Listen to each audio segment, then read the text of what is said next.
ನಮಸ್ಕಾರ ಆತ್ಮೀಯರೇ, media house ಕನ್ನಡಗೆ ಸ್ವಾಗತ. ರಾಜ್ಯ ರಾಜಕೀಯದಲ್ಲಿ ಸುಮಾರು 2 ವರ್ಷದ ಬಳಿಕ ಇದೇ ಮೊದಲ ಬಾರಿಗೆ ಪ್ರತಿಷ್ಠೆಯ ಯುದ್ಧವೊಂದು ನಡೀತಾ ಇದೆ. ಒಕ್ಕಲಿಗರ ನಾಯಕ ಅನ್ನೋ ಪಟ್ಟಕ್ಕೆ ನಡೀತಾ ಇರೋ ಪೈಪೋಟಿ ಹೊತ್ತಲ್ಲೇ ಇಬ್ಬರು ಒಕ್ಕಲಿಗ ನಾಯಕರ ಮಧ್ಯೆ ಮಹಾ ಪ್ರತಿಷ್ಠೆಯ ಸಮರ ಶುರುವಾಗಿದೆ. ಇಲ್ಲಿ ಗೆದ್ದವರಿಗೆ ಗದ್ದುಗೆ, ಸೋತವರಿಗೆ ಪ್ರತಿಷ್ಠೆಯ ಹೊಡೆತ. ಒಬ್ಬರು ಮಾಜಿ ಸಿಎಂ, ಮತ್ತೊಬ್ಬರು ಹಾಲಿ ಸಿಎಂ. ಇವರಿಬ್ಬರ ತಂತ್ರಗಾರಿಕೆ, ರಣತಂತ್ರ, ರಾಜಕೀಯ ಹೆಜ್ಜೆಗಳು ಈಗ ದೊಡ್ಡ ಮಟ್ಟದಲ್ಲಿ ಸದ್ದು ಮಾಡ್ತಾ ಇದೆ. ಇದೊಂದು ಚುನಾವಣೆ ಈ ಇಬ್ಬರು ನಾಯಕರ ಪಾಲಿಗೆ ಮಹಾ ಸಮರವಾಗಿ ಮಾರ್ಪಟ್ಟಿದೆ. ಅದೇ ವಿಧಾನ ಪರಿಷತ್ ಚುನಾವಣೆ. ಬಹುಶಃ ಲೋಕಸಭಾ ಚುನಾವಣೆ ಆದಮೇಲೆ ಯಾವ ಎಲೆಕ್ಷನ್ ಕೂಡ ಈ ಮಟ್ಟಿಗೆ ಸದ್ದು ಮಾಡಿರಲಿಲ್ಲ. ಇಲ್ಲಿ ನಿಮ್ಮಂತಹ ಜನಸಾಮಾನ್ಯರಿಗೆ ಮತ ಹಾಕೋ ಹಕ್ಕು ಇರಲ್ಲ ಬಿಡಿ. ನಾವು ಆಯ್ಕೆ ಮಾಡಿರೋ ಶಾಸಕರ ಮತ ಹಾಕಿ ಪರಿಷತ್ ಸದಸ್ಯರನ್ನ ಆಯ್ಕೆ ಮಾಡ್ತಾರೆ. ಹೀಗಾಗಿ ಇವತ್ತಿನ ಚುನಾವಣೆ ಮೇಲೆ ದೊಡ್ಡ ಮಟ್ಟದ ನಿರೀಕ್ಷೆ ಹುಟ್ಕೊಂಡಿದೆ. ಅದರಲ್ಲೂ ಸ್ಥಾನಗಳು ಏರೋದು 7, ಅಭ್ಯರ್ಥಿಗಳನ್ನ ಕಣಕ್ಕಿಳಿಸಿರೋದು 8. ಕಾಂಗ್ರೆಸ್ನ 4 ಹಾಗೂ ಬಿಜೆಪಿಯ 2 ಸದಸ್ಯರು ಈಸಿಯಾಗಿ ಗೆದ್ದು ಬಿಡ್ತಾರೆ. ಆದರೆ ಜೆಡಿಎಸ್ನ ಓರ್ವ ಸದಸ್ಯನ ಸೋಲು ಗೆಲುವಿನ ಮೇಲೆಯೇ ಈಗ ದೊಡ್ಡ ಕುತೂಹಲ ಮೂಡಿಸಿರೋದು. ಬಿಜೆಪಿ ಜೆಡಿಎಸ್ನ ಶಾಸಕರಿಬ್ಬರು ಮತ ಹಾಕಿದ್ರು, ಇನ್ನೂ ಮತಗಳ ಕೊರತೆ ಬರುತ್ತೆ. ಹೀಗಾಗಿ ಕಾಂಗ್ರೆಸ್ನ ಅಸಮಾಧಾನಿತ ಶಾಸಕರಿಗೆ ಜೆಡಿಎಸ್ ಕಣ್ಣಿಟ್ಟಿದೆ.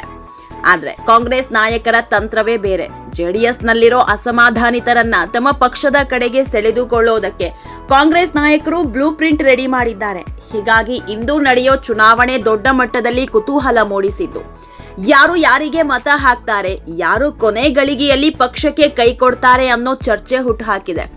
ಇದರ ಮಧ್ಯೆ ಮಾಜಿ ಸಿಎಂ ಕುಮಾರಸ್ವಾಮಿ ಹಾಗೂ ಹಾಲಿ ಸಿಎಂ ಡಿಕೆ ಶಿವಕುಮಾರ್ ಮಧ್ಯೆ ಪ್ರತಿಷ್ಠೆಯ ಫೈಟ್ ಶುರುವಾಗಿದೆ. ಜೆಡಿಎಸ್ ಶಾಸಕರಾಗಿರೋ ಜಿಟಿ ದೇವೇಗೌಡ ಅವರ ಕೊನೆ ಆಟ ಶುರುವಾಗಿತ್ತು. ಪಕ್ಷಕ್ಕೆ ಕೈ ಕೊಡ್ತಾರಾ, ಕಾಂಗ್ರೆಸ್ ಪರ ನಿಲ್ತಾರಾ ಅನ್ನೋದು ಇವತ್ತು ಗೊತ್ತಾಗಲಿದೆ. ಇದೆಲ್ಲದರ ಬಗ್ಗೆ ಇವತ್ತಿನ ವಿಡಿಯೋದಲ್ಲಿ ಹೇಳ್ತಾ ಹೋಗ್ತೀವಿ. ಅದಕ್ಕೂ ಮೊದಲು ನೀವಿನ್ನೂ ನಮ್ಮ ಚಾನೆಲ್ನ ಸಬ್ಸ್ಕ್ರೈಬ್ ಮಾಡಿಲ್ಲ ಅಂದ್ರೆ ಮಿಸ್ ಮಾಡಬೇಡಿ, ಈಗಲೇ ಸಬ್ಸ್ಕ್ರೈಬ್ ಮಾಡಿ. ಈ ವಿಡಿಯೋನ ಕೊನೆವರೆಗೂ ನೋಡಿ, ನಿಮ್ಮ ಅನಿಸಿಕೆಗಳನ್ನ ಕಾಮೆಂಟ್ ಮಾಡಿ. ಆತ್ಮೀಯರೇ, ಮೊದಲಿಗೆ ಜೆಡಿಎಸ್ ಶಾಸಕ ಜಿಟಿ ದೇವೇಗೌಡ ಜೆಡಿಎಸ್ ಪಕ್ಷಕ್ಕೆ ಕೈಕೊಟ್ಟು ಕಾಂಗ್ರೆಸ್ ಜೊತೆ ಸೇರ್ತಾರಾ ಅನ್ನೋ ಗೊಂದಲ ಮೊದಲಿನಿಂದಲೂ ಇತ್ತು. ಯಾಕಂದ್ರೆ ಜೆಡಿಎಸ್ ನಿಂದಲೇ ಗೆದ್ರೂ ಸಹ ಜೆಡಿಎಸ್ ಜೊತೆ ಹೇಳ್ಕೊಳ್ಳುವಂತ ಸಂಬಂಧ ಇಲ್ಲ. ಕುಮಾರಸ್ವಾಮಿ ಜೊತೆಗೂ ಹೆಚ್ಚಿನ ಒಡನಾಟ ಇಲ್ಲ.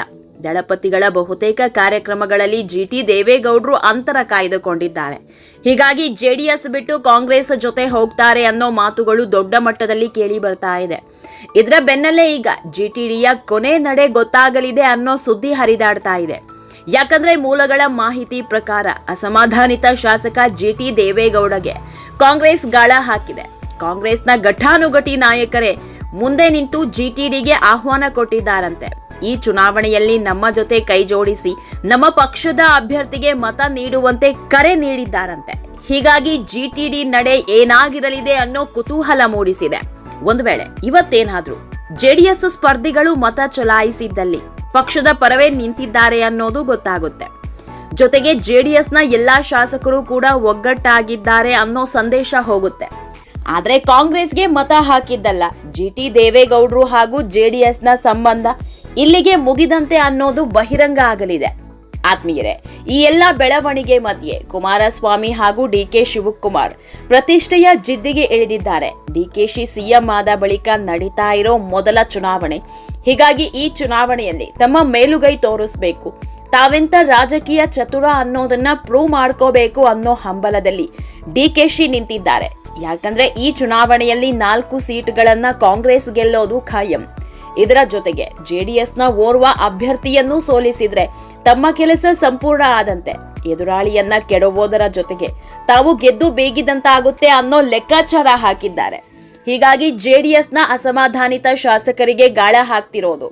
ಇನ್ನು ರಾಜ್ಯ ರಾಜಕೀಯಕ್ಕೆ ಎಂಟ್ರಿ ಕೊಡಲು ರೆಡಿ ಆಗ್ತಿರೋ ಕುಮಾರಸ್ವಾಮಿ ತಮ್ಮದೇ ಸಮುದಾಯದ ಡಿಕೆಶಿಯನ್ನ ಕಟ್ಟಿ ಹಾಕೋದಕ್ಕೆ ದೊಡ್ಡ ಪ್ಲಾನ್ ಮಾಡಿದಂತೆ ಕಾಣ್ತಾ ಇದೆ. ಯಾಕಂದ್ರೆ ಇಷ್ಟು ವರ್ಷ ಒಕ್ಕಲಿಗರ ನಾಯಕ ಅಂದ್ರೆ ದೇವೇಗೌಡರು ಅಂತಿದ್ರು. ಆಮೇಲೆ ಕುಮಾರಸ್ವಾಮಿ ಕೂಡ ಸ್ವಲ್ಪ ಮಟ್ಟಿಗೆ ಹೆಸರು ಅಲಂಕರಿಸಿದ್ರು. ಈಗ ಈ ಸ್ಥಾನವನ್ನ ಕಬಳಿಸಿಕೊಳ್ಳೋದಕ್ಕೆ ಡಿಕೆಶಿ ರೆಡಿ ಆಗಿದ್ದಾರೆ. ಇದೇ ಒಕ್ಕಲಿಗ ಅಸ್ತ್ರ ಇಟ್ಕೊಂಡೆ 2023ರ ಚುನಾವಣೆಯಲ್ಲಿ ಅತಿ ಹೆಚ್ಚಿನ ಒಕ್ಕಲಿಗ ಶಾಸಕರನ್ನ ಗೆಲ್ಲಿಸಿಕೊಂಡು ಬಂದಿದ್ದು. ಹೀಗಾಗಿ ಈ ಇಬ್ಬರು ನಾಯಕರ ಮಧ್ಯೆ ಪ್ರತಿಷ್ಠೆಯ ಸಮರ ಶುರುವಾಗಿದ್ದು ಮುಂದಿನ ಚುನಾವಣೆಗೂ ಇದು ಬುನಾದಿಯಾಗಲಿದೆ. ಹೀಗಾಗಿ ಇಬ್ಬರು ನಾಯಕರು ದೊಡ್ಡ ಮಟ್ಟದಲ್ಲಿ ತಂತ್ರ ರೂಪಿಸುತ್ತಿದ್ದಾರೆ. ಹಾಗೆ ನೋಡಿದ್ರೆ ಜೆಡಿಎಸ್ ಕಾಂಗ್ರೆಸ್ ಎರಡೂ ಪಕ್ಷದಲ್ಲೂ ಅಸಮಾಧಾನಿತರಿದ್ದಾರೆ. ಹೀಗಾಗಿ ಈ ಅಸಮಾಧಾನಿತರನ್ನ ಯಾರು ಅಸ್ತ್ರ ಮಾಡ್ಕೊಳ್ತಾರೆ ಅನ್ನೋದೇ ಯಕ್ಷ ಪ್ರಶ್ನೆ. ಆತ್ಮೀಯರೇ, ಈ ವಿಡಿಯೋ ನಿಮಗೆ ಇಷ್ಟವಾದಲ್ಲಿ ಲೈಕ್ ಮಾಡಿ, ಶೇರ್ ಮಾಡಿ, ಕಾಮೆಂಟ್ ಮಾಡಿ. ಇನ್ನೂ ನಮ್ಮ ಚಾನೆಲ್ನ ಸಬ್ಸ್ಕ್ರೈಬ್ ಮಾಡಿಲ್ಲ ಅಂದರೆ ಮಿಸ್ ಮಾಡಬೇಡಿ, ಈಗಲೇ ಸಬ್ಸ್ಕ್ರೈಬ್ ಮಾಡಿ.